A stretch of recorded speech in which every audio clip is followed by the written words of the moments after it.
It's all about ROI. Right, so how do you then monitor? Does that come into it when you're asking why? The ROI? Yes, at the end of the day, the business is there to make money, whether we like that or not. So that always has to be a question. Okay, with this, are we going to get to that end goal? Yeah. And obviously, there's a lot of smaller whys in between. But yeah, ROI is definitely part of it. You can't always track ROI, unfortunately. Data is, how do you say this? Data is complicated. Yeah. There's only so many things you can track. There's so many things you want to track. So it's how can we simplify that? How can we make sure we are tracking what we can track? And is that delivering on the end goal of making money at the end of the day?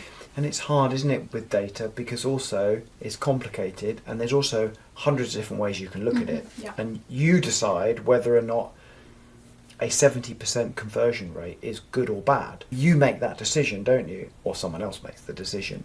But it's still 70%, so it does make it complicated. Do you think we're in a world of where we're trying to overanalyze every single piece of data? Oh yes. We tend to do that quite a lot, I think. Just because it's there doesn't mean it has to be read into. Sometimes, like followers on LinkedIn, for example, I love seeing how that number goes up. It's fun. Yeah.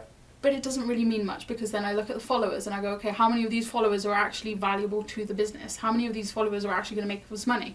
Probably not that many. Yeah. Not initially anyway. So why am I looking at this number?